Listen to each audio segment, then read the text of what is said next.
নমস্কাৰ এলিফিনেলেজৰ নতুন এটা ভিডিঅ'লৈ আপোনালোক সকলোকে পুনৰ স্বাগতম জনাইছোঁ।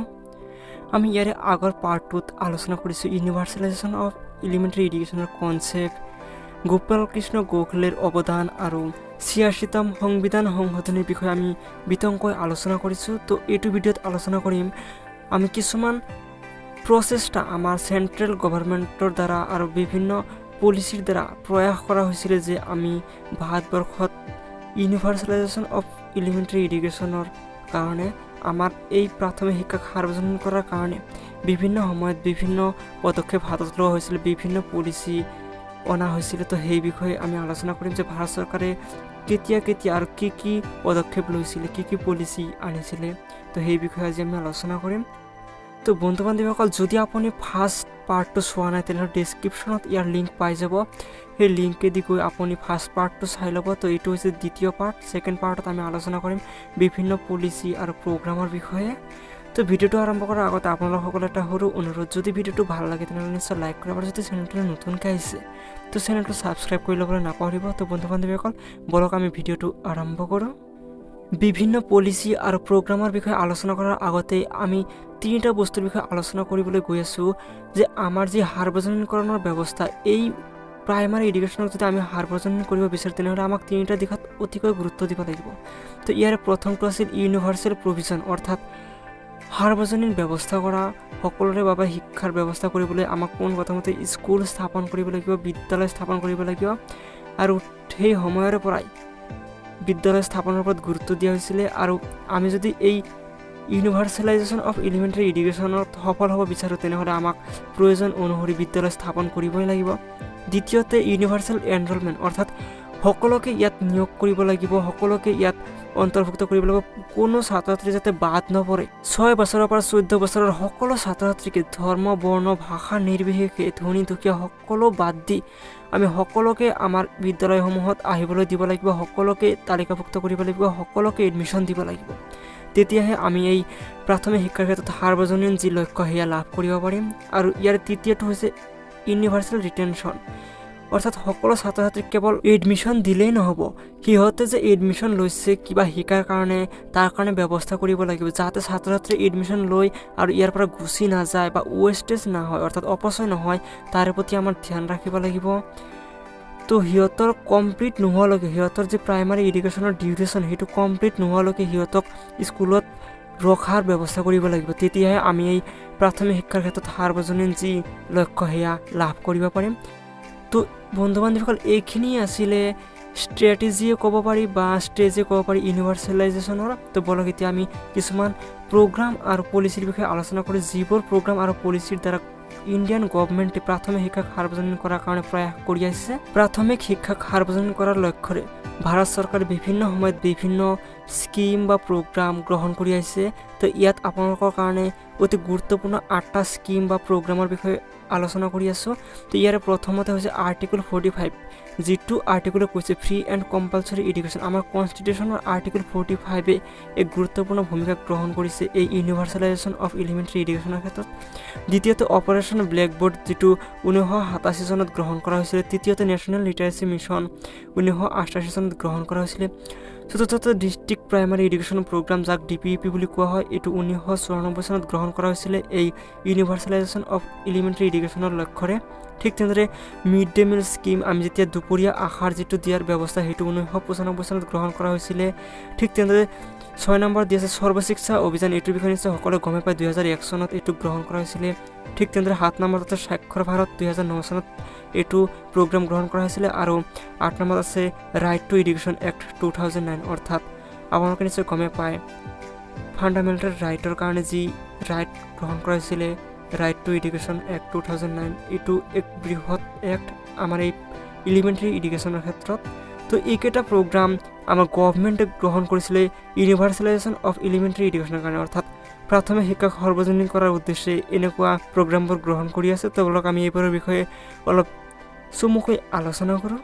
ইয়াৰে প্ৰথম ব্যৱস্থাটো লোৱা হৈছিলে আৰ্টিকল 45 অৰ্থাৎ আমাৰ সংবিধানৰ যি আৰ্টিকল 45 আছে এইটো আপোনালোকে নিশ্চয় গমে পায় এইটো হৈছে এটা ডাইৰেক্টিভ প্ৰিন্সিপল অফ ষ্টেট অৰ্থাৎ ৰাষ্ট্ৰ নিৰ্দেশাত্মক নীতি সেই নীতি অনুসৰি ইয়াত কৈছে article 45 free and compulsory education অৰ্থাৎ প্ৰাইমাৰী এডুকেশ্যনৰ ক্ষেত্ৰত এইটো বহুত ডাঙৰ এটা ভূমিকা গ্ৰহণ কৰে the Constitution make the following provision under Article 45 of the Directive Principle of State Policy অর্থাৎ এই Article 45 কি কৈছে তলত চাওক The state shall endeavor to provide within a period of 10 years from the commencement of the Constitution for free and compulsory education for all children until they complete the age of 14 years ইয়াত কোৱা হৈছে যে আমাৰ দেশৰ কনষ্টিটিউশ্যনখন অৰ্থাৎ সংবিধানখন কাৰ্যকৰী হোৱাৰ দিনৰে পৰা 10 বছৰৰ ভিতৰত 1 পৰা 14 বছৰৰ সকলো শিশুকে বিনামূলীয়া আৰু বাধ্যতামূলক শিক্ষা দিয়াৰ কাৰণে আমাৰ ৰাষ্ট্ৰই প্ৰয়াস কৰিব তো এইটোৱে আছিল আমাৰ সংবিধানিকভাৱে লোৱা প্ৰথম পদক্ষেপ আৰ্টিকল 45 এইটোৱে আছিল আমাৰ সংবিধানৰ প্ৰথম পদক্ষেপ এই ইউনিভাৰ্চেলাইজেশ্যন অফ এলিমেণ্টাৰী এডুকেশ্যনৰ ক্ষেত্ৰত তো বলক এতিয়া আমি ইয়াৰ দ্বিতীয় পদক্ষেপটোলৈ আগবাঢ়ো প্ৰাথমিক শিক্ষাক সাৰ্বজনীন কৰাৰ উদ্দেশ্যে আমি দ্বিতীয় পদক্ষেপটো লোৱা হৈছিলে অপাৰেশ্যন ব্লেকবোৰ্ড স্কিম আপোনালোকে নিশ্চয় গমে পায় আমাৰ 1986 চনৰ ৰাষ্ট্ৰীয় শিক্ষানীতি অনুসৰি এই অপাৰেশ্যন ব্লেকবোৰ্ড যি স্কিম সেইটো লোৱা হৈছিলে এই স্কিমৰ মূল উদ্দেশ্য কি আছিলে তলত চাওক This plan was mainly focused in providing at least 2 teachers in each primary school, special toilet for girls and boys, appointing at least 50% female teacher of the total teacher. অৰ্থাৎ এইটো প্ৰগ্ৰামৰ মূল লক্ষ্য আছিলে যে কমসে কম 2জন শিক্ষকক প্ৰাইমাৰী এডুকেশ্যনত নিযুক্তি দিয়া আৰু ল'ৰা আৰু ছোৱালীৰ বাবে সেপাৰেটকে টয়লেটৰ ব্যৱস্থা কৰা আৰু ইয়াৰ লগতে কমসে কম 50% ফিমেল টিচাৰৰ ব্যৱস্থা কৰা অৰ্থাৎ 50% মহিলা শিক্ষয়িত্ৰীৰ ব্যৱস্থা কৰা কাৰণ এইটো সময়ছোৱাত ল'ৰা ছোৱালীবোৰক চম্ভালিবলগীয়া হয় যাৰ কাৰণে মহিলা মানুহে বেছি ভালকৈ ল'ৰা ছোৱালীবোৰক চম্ভালিব পাৰে যাৰ কাৰণে 50% ফিমেল টিচাৰৰ ওপৰত গুৰুত্ব দিয়া হৈছিল এই অপাৰেশ্যন ব্লেকবোৰ্ড স্কিমটোৰ দ্বাৰা তো এইটো আছিল আমাৰ দ্বিতীয় পদক্ষেপ ইউনিভাৰ্চেলাইজেশ্যন অফ এলিমেণ্টাৰী এডুকেশ্যনৰ ক্ষেত্ৰত তো বলক এতিয়া আমি ইয়াৰ তৃতীয় পদক্ষেপ কি লোৱা হৈছিলে আমাৰ গভৰ্ণমেণ্টৰ তৰফৰ পৰা সেইটো আমি চাই লওঁ ইয়াৰে তৃতীয় ব্যৱস্থাটো লোৱা হৈছিলে নেশ্যনেল লিটাৰেচি মিছন 1988 অৰ্থাৎ 1988 চনত নেশ্যনেল লিটাৰেচি মিছন নামৰ এটা স্কিম লোৱা হৈছিলে এইটো কি আছিলে The goal of National Literacy Mission was to bring the literacy rate to 75% by 2007. To achieve this goal, a plan was also taken to promote adult education with school education. এই স্কিমটো কি আছিলে চাওক আমি কেৱল সৰু সৰু ল'ৰা ছোৱালীক শিক্ষা দিলেই নহ'ব আমি কেৱল সৰু সৰু ল'ৰা ছোৱালীকে শিক্ষা দিলে আমাৰ লিটাৰেচি ৰেটটো বাঢ়ি নাযায় আমাৰ যি এডাল্টবোৰ আছে সিহঁতেতো নিৰক্ষৰ সিহঁতকতো শিক্ষা দিব লাগিব আৰু তাৰে উদ্দেশ্যে আমি সাধাৰণ শিক্ষাৰ লগতে আমি এডাল্টকো শিক্ষা দিয়াৰ কাৰণে এই নেশ্যনেল লিটাৰেচি মিছন যিটো স্কিম সেইটো লোৱা হৈছিলে আৰু ইউনিভাৰ্চেলাইজেশ্যন অফ এলিমেণ্টাৰী এডুকেশ্যনৰ লক্ষ্য পূৰণৰ কাৰণে আমি এডাল্টকো শিক্ষা দিয়াৰ প্ৰয়াস কৰিছিলোঁ আৰু এইটোৱে আছিল আমাৰ ইউনিভাৰ্চেলাইজেশ্যন অফ এলিমেণ্টাৰী এডুকেশ্যনৰ ক্ষেত্ৰত লোৱা তৃতীয় পদক্ষেপ আৰু এইটোক নেশ্যনেল লিটাৰেচি মিছন বুলি কোৱা হয় আৰু ইয়াৰ ভিতৰতো বহুতকেইটা স্কিম লোৱা হৈছিলে যেনেকৈ total literacy mission adult education programme এনেকুৱাকৈ বহুতকেইটা স্কিম লোৱা হৈছিলে তো বন্ধু বান্ধৱীসকল বলক আমি এতিয়া ইয়াৰ চতুৰ্থ পদক্ষেপটো কি লোৱা হৈছিলে তাৰ বিষয়ে জানি লওঁ প্ৰাথমিক শিক্ষাক সাৰ্বজনীন কৰাৰ লক্ষ্যৰে আমি চতুৰ্থ কাৰ্যব্যৱস্থাটো হাতত লৈছিলোঁ ডিষ্ট্ৰিক্ট প্ৰাইমাৰী এডুকেশ্যন প্ৰগ্ৰাম আপোনালোকে নিশ্চয় DPEPৰ বিষয়ে শুনিছে আৰু এইটো স্কিম লোৱা হৈছিলে 1994ত আৰু এইটো প্ৰগ্ৰাম কিয় লোৱা হৈছিলে ইয়াত চাওক this program was sponsored by central government whose main objective was to complete the goal of universalization of primary education. মুঠতে এইটো স্কিম অৰ্থাৎ এইটো প্ৰগ্ৰাম চেণ্ট্ৰেল গভৰ্ণমেণ্টৰ দ্বাৰা স্পনচাৰ্ড আছিল অৰ্থাৎ চেণ্ট্ৰেল গভৰ্ণমেণ্টে ইয়াৰ ওপৰত বেছি গুৰুত্ব আৰোপ কৰিছিলে আৰু এইটো স্কিমৰ মূল উদ্দেশ্য সেয়ে আছিল যে ইউনিভাৰ্চেলাইজেশ্যন অফ প্ৰাইমাৰী এডুকেশ্যন অৰ্থাৎ এলিমেণ্টাৰী এডুকেশ্যনৰ যি সাৰ্বজনীকৰণ সেইটোক এচিভ কৰা আৰু তলত ইয়াত লিখিছে in this scheme 80% of expenditure on education development is spent by the central government and 15% is spent by the state government. ইয়াত ৰেশো সুন্দৰকৈ দিয়া আছে যে আমি যদি ইউনিভাৰ্চেলাইজেশ্যন অফ এলিমেণ্টাৰী এডুকেশ্যনৰ ক্ষেত্ৰত গুৰুত্ব আৰোপ কৰোঁ তেনেহ'লে ইয়াত খৰচ বহন কৰিবই লাগিব আৰু এই খৰচৰ 80% আমাৰ চেণ্ট্ৰেল গভৰ্ণমেণ্টে বহন কৰিব আৰু 15% আমি ষ্টেট গভৰ্ণমেণ্টে বহন কৰিব বুলি এই স্কিমখনত দিয়া আছিলে তো বন্ধু বান্ধৱীসকল এইটোৱে আছিলে আমাৰ চতুৰ্থ স্কিম বা চতুৰ্থ প্ৰগ্ৰাম যিটো আমাৰ চেণ্ট্ৰেল গভৰ্ণমেণ্টৰ দ্বাৰা লোৱা হৈছিলে এই ইউনিভাৰ্চেলাইজেশ্যন অফ এলিমেণ্টাৰী এডুকেশ্যনৰ লক্ষ্যৰে। তো বন্ধু বান্ধৱীসকল বলক আমি এতিয়া ইয়াৰ 5 নম্বৰ পদক্ষেপটো কি লোৱা হৈছিলে চেণ্ট্ৰেল গভৰ্ণমেণ্টৰ পৰা সেইটো চাই লওঁ। তো ইয়াৰে 5 নম্বৰ স্কিমটো হৈছে মিড ডে মিল স্কিম। আপোনালোকে মধ্যাহ্ন ভোজনৰ স্কিমৰ বিষয়ে নিশ্চয় শুনিছে। এইটো স্কিম লোৱা হৈছিলে 1995 অৰ্থাৎ 1995 চনত এইটো স্কিম লোৱা হৈছিলে। আৰু এইটো স্কিম লোৱাৰ মূল কাৰণটো আছিলে যে সৰু সৰু ল'ৰা ছোৱালী যেতিয়া স্কুললৈ আহে সিহঁততো ভোক লাগে, যাৰ কাৰণে সিহঁতে স্কুল এৰি কেতিয়াবা পলায়ন কৰি ঘৰত গুচি যায় আৰু এই কাৰণে কেতিয়াবা বহুতো সমস্যাৰ সন্মুখীন হৈছিলে আৰু বহুতো ছাত্ৰ ছাত্ৰী আছিলে যে স্কুলত আহিবই নিবিচাৰে। তো ল'ৰা ছোৱালীবোৰক মোটিভেট কৰিবলৈ সিহঁতৰ মাজত স্কুললৈ অহাৰ যিটো টেণ্ডেঞ্চি সেইটো বঢ়াবলৈ এই মিড ডে মিল স্কিমৰ ব্যৱস্থা কৰা হৈছিলে যাতে ৱেষ্টেজটো কম হয় আৰু এনৰলমেণ্টটো বেছি হয়। তো সেই উদ্দেশ্যে এই মিড ডে মিল স্কিমটো লোৱা হৈছিলে। তো ইয়াত বহুতকেইটা এডভান্টেজ অৰ্থাৎ সফলতা আমি দেখিবলৈ পাইছিলোঁ।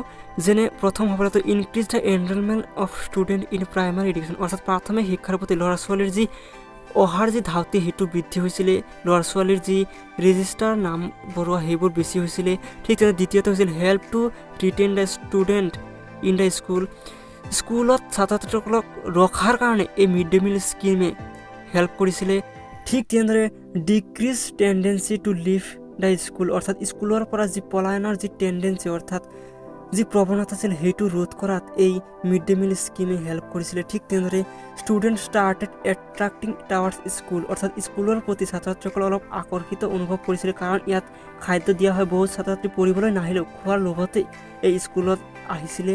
ঠিক তেনেদৰে ষ্টুডেণ্ট গট নিউট্ৰিয়াছ ফুড অৰ্থাৎ ছাত্ৰ ছাত্ৰীসকলক এইটো বয়সত অলপ পুষ্টিকৰ খাদ্যৰ প্ৰয়োজন আৰু এই মিড ডে মিল স্কিমে এইটো পূৰণ কৰিছিলে। তো এইখিনি আছিলে খুবেই গুৰুত্বপূৰ্ণ এডভান্টেজ অৰ্থাৎ সফলতা এই মিড ডে মিল স্কিমৰ। আৰু এই স্কিমে ছাত্ৰ ছাত্ৰীসকলক এনৰলমেণ্টত আৰু যি decrease tendency to leave the school অৰ্থাৎ স্কুলৰ পৰা পলায়নৰ যি টেণ্ডেঞ্চি অৰ্থাৎ ৱেষ্টেজ ৰোধত বহুত ডাঙৰ এটা ভূমিকা গ্ৰহণ কৰিছিলে। তো এইটোৱে আছিল আমাৰ 5 নম্বৰ পদক্ষেপ। তো বন্ধু বান্ধৱীসকল বলক আমি এতিয়া ইয়াৰ 6 নম্বৰ পদক্ষেপটোলৈ আগবাঢ়োঁ। ইয়াৰে 6 নম্বৰ পদক্ষেপটো হৈছে চেণ্ট্ৰেল গভৰ্ণমেণ্টৰ পৰা লোৱা আটাইতকৈ বৃহৎ পদক্ষেপ। তো সেইটো হৈছে সৰ্বশিক্ষা অভিযান অৰ্থাৎ 2001 চনত এই স্কিম গ্ৰহণ কৰা হৈছিল, আপোনালোকে নিশ্চয় গমেই পায়। তো ইয়াত কোৱা হৈছে Sarva Shiksha Abhiyan was an effort by the government of India to achieve the goal of universalisation of elementary education by 2010 অৰ্থাৎ ইয়াত কোৱা হৈছে যে সৰ্বশিক্ষা অভিযান হৈছে চেণ্ট্ৰেল গভৰ্ণমেণ্ট অৰ্থাৎ গভৰ্ণমেণ্ট অফ ইণ্ডিয়াৰ দ্বাৰা লোৱা এক বৃহৎ প্ৰচেষ্টা যাৰ দ্বাৰা ইউনিভাৰ্চেলাইজেশ্যন অফ এলিমেণ্টাৰী এডুকেশ্যন অৰ্থাৎ প্ৰাথমিক শিক্ষা সাৰ্বজনীকৰণৰ লক্ষ্য নিৰ্ধাৰণ কৰি লৈছিল 2010 চনৰ ভিতৰতে। অৰ্থাৎ 2010 চনৰ ভিতৰত আমি প্ৰাথমিক শিক্ষা সাৰ্বজনীন কৰাৰ লক্ষ্য এটা বান্ধি লৈছিলোঁ।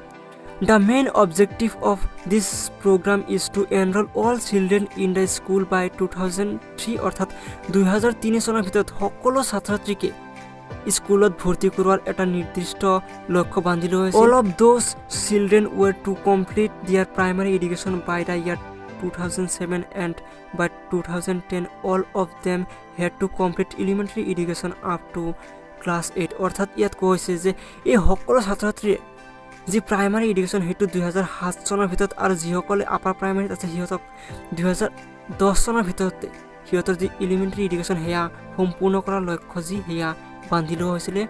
তো এই সৰ্বশিক্ষা অভিযান হৈছে ভাৰত চৰকাৰৰ দ্বাৰা লোৱা আটাইতকৈ বৃহৎ পদক্ষেপ যিটো ইউনিভাৰ্চেলাইজেশ্যন অফ এলিমেণ্টাৰী এডুকেশ্যনৰ ক্ষেত্ৰত আটাইতকৈ বেছি ডাঙৰ ভূমিকা গ্ৰহণ কৰিছিলে।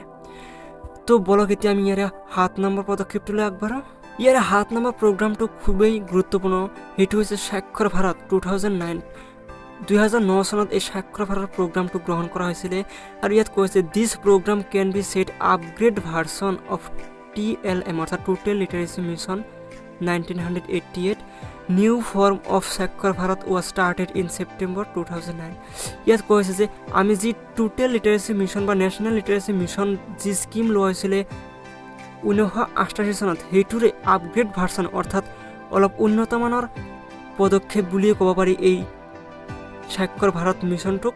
আৰু এইটো ষ্টাৰ্ট কৰা হৈছিলে ছেপ্টেম্বৰ মাহত 2009 চনত। তো এইটোৰে মূল লক্ষ্য আছিলে ইউনিভাৰ্চেলাইজেশ্যন অফ এলিমেণ্টাৰী এডুকেশ্যন আৰু এইটোৰ দুটা গোল দিয়া হৈছে। ইয়াত প্ৰথম গোলটো হৈছে দ্য গোল অফ দ্য স্বাক্ষৰ Bharat mission was two bring the লিটাৰেচি rate of 80% বাই 2012, অৰ্থাৎ 2012 চনৰ ভিতৰত আমাৰ যি শিক্ষাৰ সাক্ষৰতাৰ হাৰ সেইটোক 80% 80% নিয়া। আৰু ইয়াৰ দ্বিতীয় এটা গোল আছিলে যে another one objectives was reduce the gap between literacy among men and women, অৰ্থাৎ ইয়াৰ দ্বিতীয় লক্ষ্যটো আছিল যে আমাৰ পুৰুষ আৰু মহিলাৰ মাজত যি সাক্ষৰতাৰ যি পাৰ্থক্য সেইটোক নাইকিয়া কৰা, অৰ্থাৎ গেপ যিটো আছে সেইটোক নাইকিয়া কৰাটো।